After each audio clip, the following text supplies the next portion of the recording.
Hello and welcome to the Solo Coach Podcast. This is a podcast dedicated to those who feel called to take the path less followed. On this show, you'll find a mixture of solo and interview episodes covering all topics associated with personal development and living your best ever life. To find out more, visit thesolocoach.co.uk, @thesolocoach on Insta, or David the Solo Coach on LinkedIn. And now for this week's episode. Enjoy the show! Today, I'd like to talk about barriers and obstacles to getting started.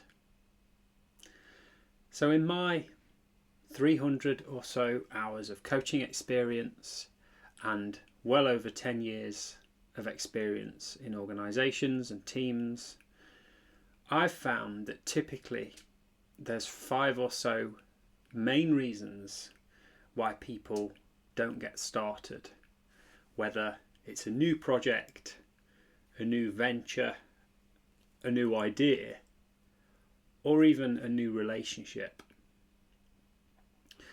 And today I'm going to talk you through those 5 obstacles and giving examples for each one. I want to share with you what I've found through my experience works in terms of facing and overcoming those obstacles. And I also want to add how a coach can help with each of those 5 areas.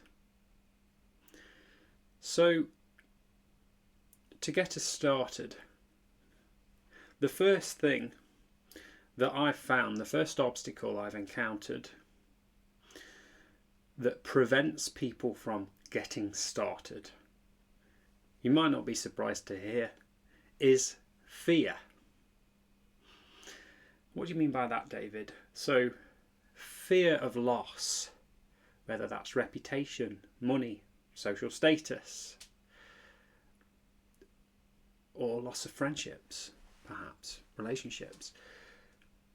Fear of failure, so fear of something that you've tried going wrong, embarrassingly, shamefully, and maybe even in an unrecoverable way. And then fear of success. What if this new project, this new business I start gets so big that then I can't handle it and I'm overwhelmed? Wouldn't it just be easier to stay where I am now, doing what I'm doing now with the devil the devil I know? Or fear of the unknown. What am I about to step into? What am I about to face? What's it going to be like? What if it's worse than now? What if I regret this decision? So all different sorts of fear, but for me what fear boils down to is a core assumption that whatever happens next is going to be worse than what's currently happening now. It's an assumption that the cost of change is going to be is going to exceed the cost of things staying as they are now. And it's an assumption that one is going to regret making this change, whether that's starting a new business or having a job or even a career change, or if it's pursuing a new relationship or perhaps letting an old relationship that no longer serves you go. So how to face these fears? Well, what I'm not going to try and tell you to do is to ignore these fears, to suppress them, or to pretend that they're not real. Because if your fears are anything like my fears, they feel remarkably real, and suppressing them or hiding them or denying them is just not a strategy, not a viable strategy. It doesn't work in a nutshell. But what I have found is that it can be useful to consider the absolute worst case scenario. What is it you're really most afraid will happen? If you apply for this other job and you don't get it, is the worst case scenario that not only will you be rejected from your application, maybe you'll go to an interview and be humiliated and lose what little confidence you perhaps do have right now, and then you'll try and return to your current day job and you'll be fired for even daring to look for and apply for another job. Worst case scenario, everything goes completely wrong and it blows up in your face. So if that's the worst case scenario for that scenario, the idea of applying for another job, on a scale of 1 to 10, be honest with me now, what would be the likelihood of that worst case scenario playing out in full on a scale of 1 to 10? And what I found when I ask clients this question, and when I ask myself this question, the answer is normally somewhere between 0, 1, or at the highest 1/2. But it's always less than 20% possibility.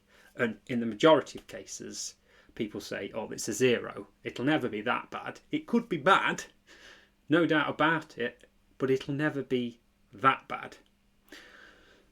And the value in this activity, the value of considering the worst case scenario and then the probability of that happening, is giving the fear context. So hearing the fear out, airing that fear, thinking about it, writing it down, discussing it, and then thinking about it in the context of, well, what's the likelihood of it happening, means that it loses some of its power over you. So it's no longer totally in the driving seat. It might still be in the car with you, but you're driving again. You're in control. It's up to you if you want to apply for that other job and go to an interview. It's up to you to face that fear and conquer that fear in your own way. And in fact, I would even add that our fears are helpful. They are useful and we can work with them. We can collaborate with them. You can invite fear for a seat at your table of trusted advisors, because your fears are trying to prevent you from ending up in a pickle, in a mess. They are a protective mechanism, and they are built into our genes as we evolved to prevent us getting eaten by a tiger.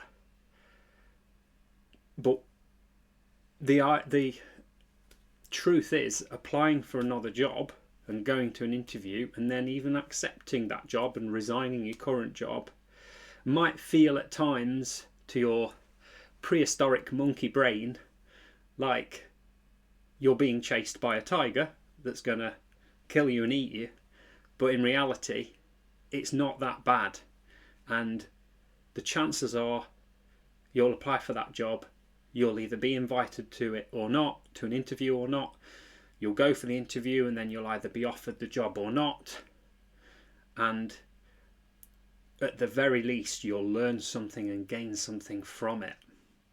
So it can be useful and helpful to lean into those fears and to talk about them and to air them openly, because they are valid and they are real and they feel abundantly real if your fears are anything like mine. But the chances are the worst case scenario won't play out, and in reality the fear of change going wrong, in reality it could be more dangerous and more scary to stay where you are forever and ever and ever and to never take that leap and never make that change than the fear of making the change and finding out what's on the other side. So how can a coach help with number one, fear? All these different types of fear. What is it? Fear of loss, fear of failure, fear of success, fear of the unknown.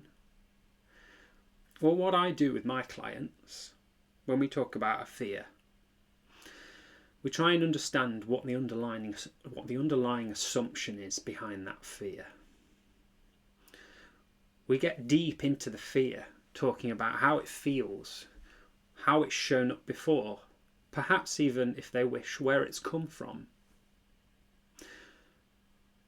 And then we move into what reality would be like if we allow that fear to take over, to take full control and prevent us from trying anything new, trying anything different. We try and understand how real that fear is and how likely, as I said earlier, how likely that the worst case scenario plays out. And we try and basically invite the fear to the table. We bring the fear into the conversation to try and recognise how it's helping us and how it's been helpful to us in the past, how it's not helping us and how it's sabotaging us and keeping us stuck, perhaps, and then how we can reframe that fear from past experiences of having worked through other fears.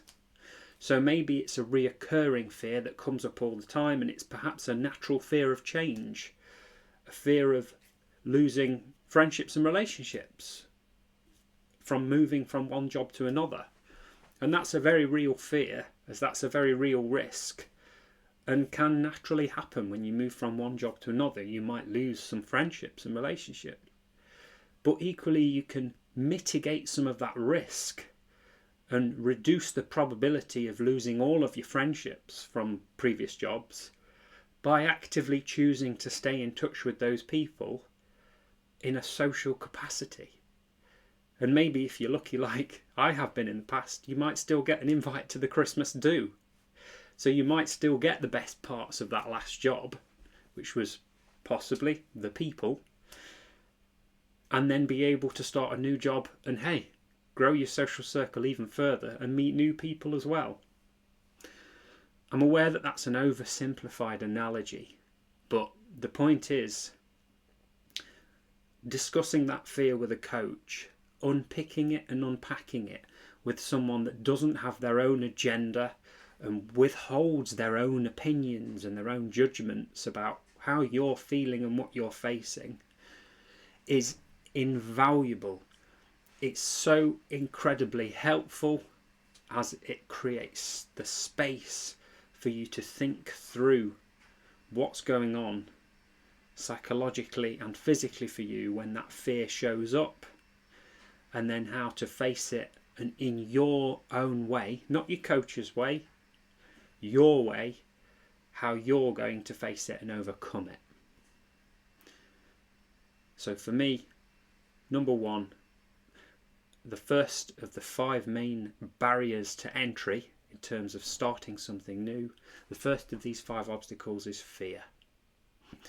And I believe you can solve fear, or at least you can start to overcome fear, by putting it into context, by understanding what's the worst case scenario, what's the likelihood of that happening, and then what's the more likely scenario.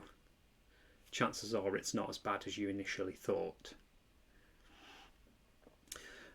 To keep us moving, the second obstacle today, the second thing that stops people from starting, from taking that first step, is lack of time. I haven't got enough time. Do you know, I'd love to start that new business. I'd love to pursue a new relationship. I'd love to have a job change or even a career change, but I haven't got time. There's no time. I wish there was more time. Well, what I'll start by saying is there's very few things in this world that we all have an equal amount of. But time is one of those things. You can't deny that we all have 24 hours in a day, 60 minutes in an hour, and 60 seconds in a minute. And what we all have is the ability to choose and be intentional about what we're going to do with that time. what I would do with my clients when they come in and start by saying, David, I have no time, is say, okay, I hear you. I get that. You have no time. I send them away with an activity, which is a sheet of paper that I've made an Excel spreadsheet from, and essentially it's a time audit. So it's one cell for every hour in the day from 6 a.m. in the morning till 11 p.m. at night, and I exclude the hours of 11 till 6 a.m. because I believe that most of us are probably, or at least should be, sleeping during those hours. But the point is, there's a box for every single hour of the day between 6 a.m. in the morning and 11 p.m. at night. And I send my client away with a copy of this empty table for all 7 days of the week, Monday to Sunday. And I task them with writing down, as they go through the day or at the end of the day, what they actually did during those hours of the day. So I don't ask them to change anything, and I wouldn't ask you to change anything about your current schedule, but I would ask you to make a note of what you've done for each of those hours. And then by the end of the week, we'll tot up some totals on the back of the sheet. How many hours did you spend at work? How many hours did you spend perhaps sleeping? How many hours were you eating? And how many hours were you watching TV or on social media or exercising? And what I've found was that the very act of measuring how you use your time, just auditing it and making a note of it, writing it down, recording it, leads to changes immediately in how you're using your time. It's the principle of you manage what you measure. So clients have initially said to me, even sometimes halfway through a week, but haven't even completed a whole 7 days yet, they say, oh my goodness, David, I'm finding or creating time for myself already, and I'm getting a lot more done, simply because they're measuring their time, and they are choosing to manage their time because they're measuring it. It's like the principle of why dieting apps work, because you don't want to write in that you've had 3 jam donuts and 2 packets of biscuits. You want to be good. You want to please the teacher and please yourself. You want to be writing that you've had some oranges and some grapes and some bananas. Not that you've, right from Monday morning, failed your healthy eating diet right from the get-go and started with 15 waffles and 10 pancakes. It's the principle of you manage what you measure. So I would definitely encourage you, if you're experiencing a complete lack of time, to start to audit and measure how you do use your time. And you can look at things like screen time on your smartphone to see how much screen time you've spent per day or per week and what apps you've spent that time on, in order to be more intentional about how you use your time.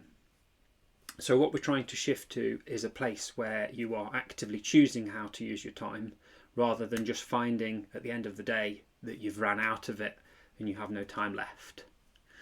Because if you're wanting to do something new, if you're wanting to go on a course and learn a new skill, for example, the guitar, I've got one down here that at some point I intend to learn to play. To make that happen, I'm aware that I need to schedule in that time on a consistent, regular basis and be accountable to myself and sit down and practice it, say, every other day for half an hour. Because by the end of the week, I will have practiced it for 3.5 hours, roughly. The point being, if we schedule things, if we put them in our calendar and we schedule them, there's a higher probability they're going to happen, rather than just hoping that we'll find time to do said thing and then finding at the end of the week that once again we've not started it yet.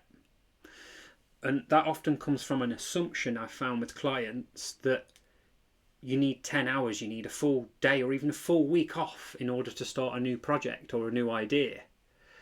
But in reality, the chances are you can start it in that half an hour per day that you've identified that you were scrolling on Instagram or that you were going down the YouTube rabbit hole, guilty as charged. You can start taking action in those little pockets of time that occur in the day. You could be researching or reading or following an online course whilst you're commuting on the bus or on the train or waiting in a queue, or even half an hour of your lunch break at work. You could be doing something productive and something towards your dreams, your vision and your goal. So lack of time, like I say, what I would recommend to do is to measure how you use your time and to move from kind of being on autopilot with your time into being more intentional and more deliberate with how you use your precious hours and minutes and seconds throughout the day. How can a coach help? Well, as I've said, providing you with activities for time auditing, but then again, discussing what you found out, reviewing that process, and working out what are the underlying assumptions around the phrase, I have no time. I don't have time. I don't have enough time. Let's unpack it. Have you never had enough time? Was there a time when you had more time? When was that? And what's changed from then till now? You can't have spent your whole life, from the moment you were born to the present day, having no spare time and no free time to do what you want to do with it. I just disagree. I do not believe that that is the case. What I believe is that you're probably now finding you have less time because you're working full time in adult life and you have a number of responsibilities that you perhaps didn't have when you were younger, and then by the time the end of the day comes, all you've done is kind of react to all the requirements around you. Again, what I work with my clients on is trying to move from reacting to being more proactive, to proacting, if that's a word, to being more intentional, and to deliberately creating pockets and boxes of time to do the things that they want to do, and then holding them account and reviewing every month when we meet, reviewing what progress they've made and how they've got on. So working with a coach has definitely helped me find and create more time, and I believe that working with me, if you chose to, would help you to find and create more time to do what you really want to do with your precious time. Obstacles, what stops us from starting? Number 1, fears. Number 2, time. Number 3, lack of money. I haven't got enough money. I can't afford it. It's too expensive. I hear these all the time in teams, in coaching, and I've been in this position myself. I've heard myself say these words and phrases. So my questions for you are, right, what is it you're wanting to achieve? Number 1, how far can you get for free? For zero expenditure?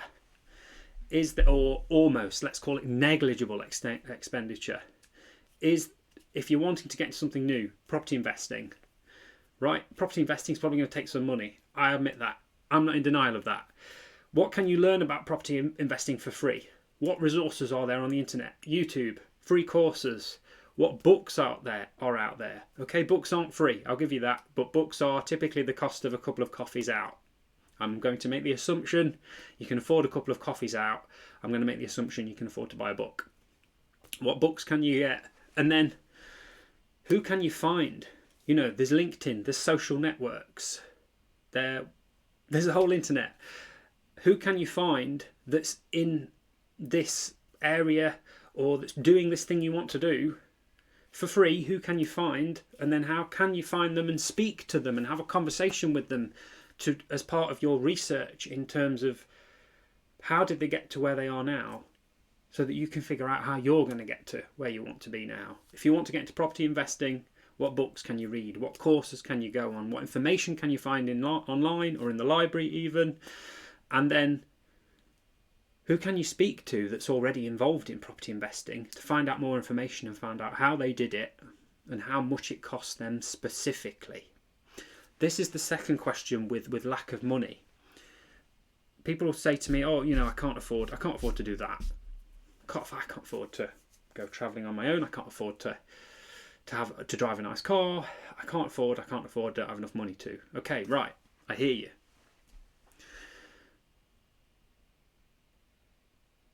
Precisely how much do you need is a question that often stumps people.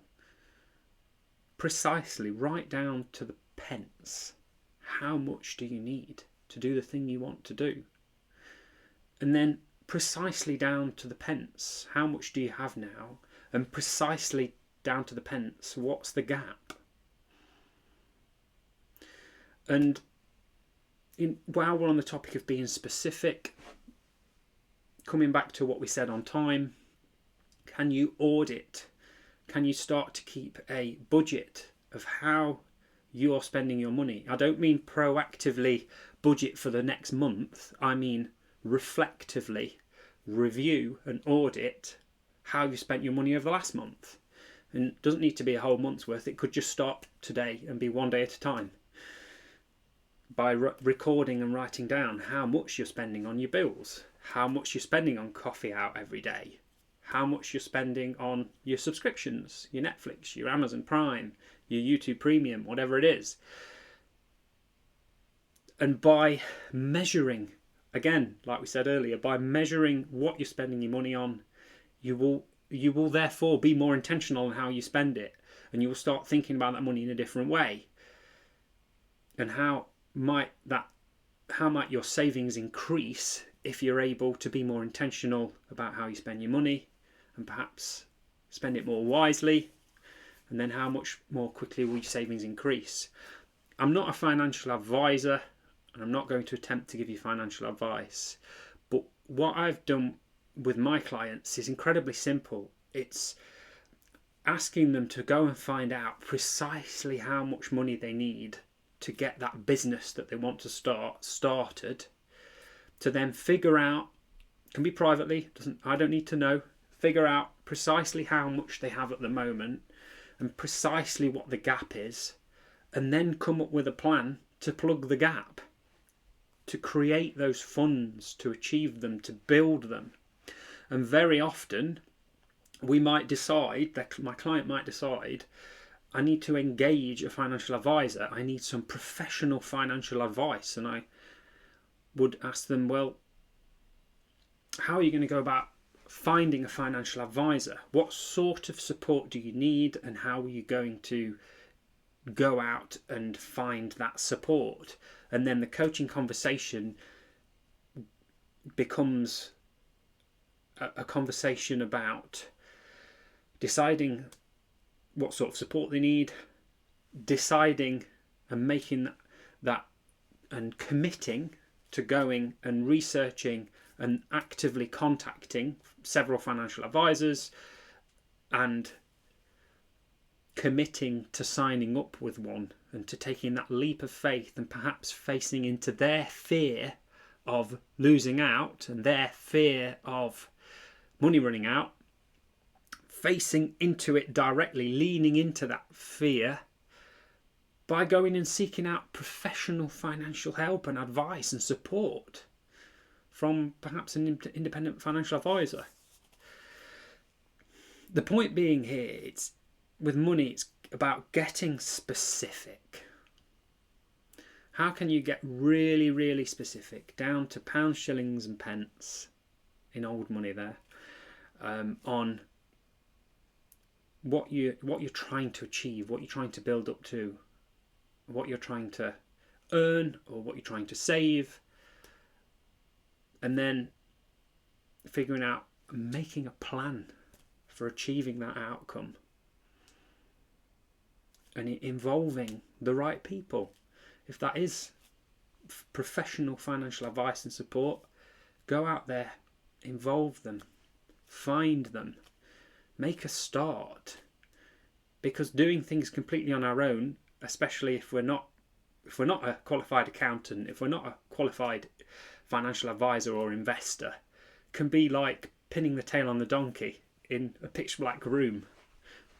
I have found it can be incredibly difficult. So having that conversation, getting started, and leaning into your money mindset, how you feel about money, how discussions about money make you feel, the topic of money, what does the word mean to you,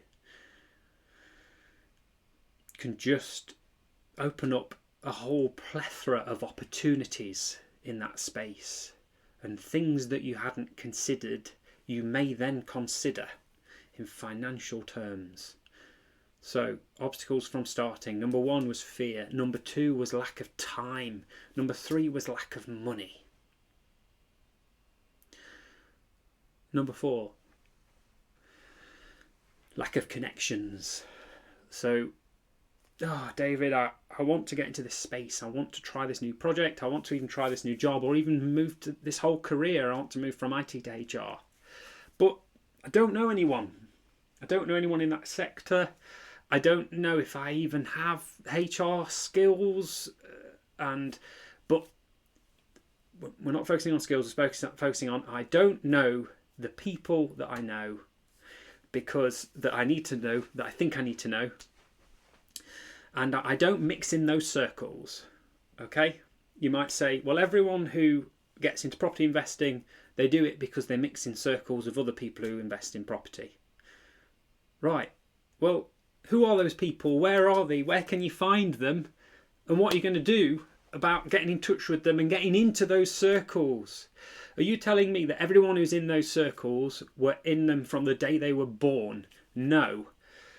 Odd people might have been born into them, in a manner of speaking, but are you telling me that 100% of the people in those circles were born into them or fell into them, as opposed to went out there and found them and got into them? So find your people, look for them, search for them, contact them, reach out speculatively, see if you can strike up a conversation. Because I've found that people love talking about what they do. They love sharing knowledge, ideas, advice, experiences, stories. Heck, when I ask someone to be a guest on the podcast, within minutes they're opening up and telling you their life story and what they've learned and what challenges they've faced into and how they've overcome those challenges. They will do that for you as well, but you have to ask. They won't knock on your door and come and give you those answers. And, you know, reading people's books and then speaking to them in person, either or both ideally, it will give you so many answers, so you can take so many shortcuts. You can avoid so many of the traps and pitfalls that they fell into through doing that thing that you want to do. I would say don't settle. Keep searching until you find them, because they are out there. Trust me. There are people who have done what you want to do, and you can find them, you can contact them, you can get in touch with them, you can ask them how they did it, ask them how they didn't do it and what went wrong for them, so you can avoid making those mistakes. And then you can model them, copy them, take what they did, what you liked, and scrap the rest. So you can formulate your own approach based on maybe what 5, 10, 15, 100, 1,000, 10,000 people did. You can take the bits that you liked and then pursue that path in your own way. Lack of connections. In other words, saying, I'm not in those circles and I don't know people who do that. It's not an excuse. It's not a good enough excuse. It's not a good enough barrier from starting. There are people out there who will be open to having a conversation with you. I absolutely 100% guarantee it. How can a coach help with this? Well, let's discuss. Who are these people? Let's discuss where they might be and how you might find them. Let's formulate a plan for doing that, and then I will hold you accountable as your coach, because you said you were going to go and do it. And when we don't have an accountability partner, if you're anything like me, I'm great at saying I'm going to go do that. I'll write it down, I'll commit to it, and then I'll go to bed that night. Forget all about it. I'll make an excuse. Oh, I was tired that week. I was busy that week. I was hungry that week. So many excuses. And my coach, when I speak to him, his name is Russell, about my excuses, he'll say, no, don't buy any of those excuses. You said you were going to do it. Why didn't you do it? So it might not be as challenging as that. But the point being, when I'm going to see my coach once a month, I don't want to see him and say I've completely failed to start and haven't done any of the things that I committed to. No, I want to be an A-star student. I want to be the golden child. I want to be saying I've done everything I did and then some. And the only thing I didn't do was because I physically couldn't, or the ballpark completely changed. If I've not done something, I want to have a good reason for not doing it. It's that external accountability, that external motivation and support that a coach, and only a coach, can provide. Because they are not truly invested. It's not their opinion and their belief, and they've not told you what to do. It's your opinion, it's your belief, and it's the actions that you have made and decided for yourself. That is why coaching is magic. That's why it's wonderful. That's why you should go out and get it right now. Obstacles from starting. Number 1, fear. Number 2, lack of time. I haven't got enough time. Number 3, lack of money. I can't afford it. I don't have enough money. Number 4, lack of connections. I don't know those people. Number 5, I mentioned it earlier. Let's jump into it. Lack of skills / knowledge. The amount of times I've had people say to me, and friends as well, I can't apply for that job because I don't have that qualification. I haven't done that exact job before, so I can't go for it.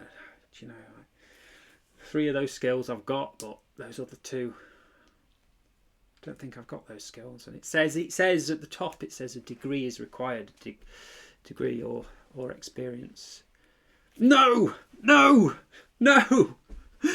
let that stop you applying. There's no reason to not apply. There's no reason not to try, to get feedback, to see if you can get to interview, if that's really your dream job. Does everyone who did or is doing the thing you want to do, did they have all of the answers right at the start? No is the answer. If you want to apply for something, if you want to start something new, if you want to try something new, there's going to be a learning curve. There's going to be skills and knowledge and experience that you don't have yet. You were not born with the skills and knowledge and experience that you have now. But I tell you one thing that I know about you, listener. You are resourceful. You are so freaking resourceful. You can go out there, you can find out about it. You can learn it, you can practice it, and you can become a master at it. If you really, really, really want it and believe it and you're willing to do what it takes. Don't let lack of skills and knowledge, don't let that be the final hurdle that stops you from starting something new. When I started this business, this podcast, I didn't know how to record a podcast. I didn't know what software to use. I didn't know what hardware to use. I didn't know what format to record it in. I didn't know how to upload it and where to upload it to. I didn't know how to edit it. I didn't know how to do social media carousels. I didn't know any of that stuff, but I've worked it out. I've worked it out because you can learn anything online. And when you get into other circles, as we said in number 4, other connections, when you get into a podcasting group, I'm in several, you'll find out from people, this is the editing app to use. This is the platform you want to be uploading to. This is the format you want to be using. These are the type of social media posts you want to be making. This is how often you ought to be doing an episode to beat the algorithm, whatever that is. Allowing lack of skills or knowledge or experience to prevent you from starting or trying something new is like giving in at the very last hurdle. It's such a shame, and it so saddens and hurts me when I hear friends or colleagues or even clients say, I don't think I've got what it takes to do that, so I'm not going to try, and I'm going to stay where I am forever and ever. The end. It's like, no, please don't do that. Please don't do that. Let's work out what is actually required. Like, again, let's get specific. What skills and knowledge are required to do this job? If you don't know, let's find out. Let's start by finding out precisely what is required. Yes, there's what the job description says, but job descriptions, trust me, I work in HR, half of them aren't worth the paper that they are written on. What is really required? What skills and knowledge are really needed to do this role and to excel at this role? And then, how do the people that have those skills, how did they get them? They weren't born with them. Okay, some people are born with natural talents and gifts, but again, they had to work on them to utilise them in the way that they now do. How can you work on your natural talents and gifts, and then how can you learn what you're missing? How can you bridge that gap? Because in reality, you probably are more capable and have more of the skills and knowledge and experience required to do that role and to exceed at it than you realise. You are more qualified than you believe you are. And as Ed Mylett often says, the very thing that you think disqualifies you from helping someone is often the very thing that qualifies you. He gives the example of someone that's a recovered drug addict might think, I can't help any drug addicts because I used to be one. No, wrong. They are the perfect person to help drug addicts to recover from their addiction because they have been there themselves and they have that lived experience, and there is no substitute for lived experience. So please, please, please, please, please don't let lack of skills, knowledge or experience prevent you from giving something new a go, because you'll get the skills and knowledge and experience as you lean into it. You can acquire them, you can learn them, you can practice them, you can own them, you can refine them. You can and you will get them, but you have to start. And working with a coach can help you understand exactly what they are, and then to work out and make a plan for how to get them, and bit by bit, step by step, enact that plan. Rome wasn't built in a day, and neither was Leeds. But success takes time. You know, the old saying, every journey starts with a single step. It really does. I really mean that. And a gentle wind in the right direction is better than a strong pair of oars. I believe that. Because what you do little and often, it compounds. Ed Mylett calls it compound pounding. The point being, what you do regularly and often, in those half an hours of the day that you've identified from doing your time audit, with that time and that money you're now saving from making your own coffee in rather than grabbing one out every day, that saves you time and money. With those new connections you've made from joining that group on LinkedIn, and you're going for a social with them next week to meet these other podcasters and to find out what they're all about if you wanted to become a podcaster. Through all that, for that process, you'll then identify, hey, I'm actually better at this than I thought, and there's only a couple of skills I need, and I now have the knowledge, so I'm much further ahead than I thought I was. And then that fear of starting, that fear of making a fool of yourself suddenly is sort of distant, because you've already started and you've not made a fool of yourself. On the contrary, you feel like you're on the cusp of success, if not already successful, because you've successfully made a start. Can you see how you can build this positive momentum? This is what we do in coaching. We start small and we build up. We gather and build momentum, and to the point where you feel unstoppable. We rack up those little wins. And my conclusion is the 5 obstacles stopping us from starting. Number 1, fear. Number 2, lack of time. Number 3, lack of money. Number 4, lack of connections. Number 5, lack of skills, knowledge and experience. My conclusion, there's nothing that you're not capable of at least trying or starting. One door closing does genuinely lead to another one opening. Embarking on a journey, trying something new for the first time, will lead you to unforeseen growth along the way and lots of side quests. But what you guarantee by not starting, not giving something new a go, is that you remain entirely where you are now, and maybe as each day passes, as each month passes, what you do get is a little bit more frustrated, a little bit more tired and fed up. And the barriers to starting kind of feel bigger, gradually bigger and bigger. That wall between you and where you want to be feels like another row of bricks has gone on it. As time passes, another row and another row and another row. Don't let that happen. Don't let that wall build up anymore. Give me a call and let's kick that wall down together. You know what I'm getting at. One step at a time. That's the way. Thank you very much. See you next week. Thank you for listening to the Solo Coach Podcast. I've been your host, David Garwood, and you've been my fabulous listener.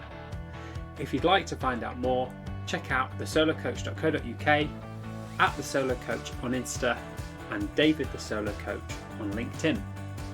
And if you enjoyed the episode, I would love for you to leave a comment or a review and tell me what you enjoyed most about this week's episode. I'll see you again soon. Bye for now.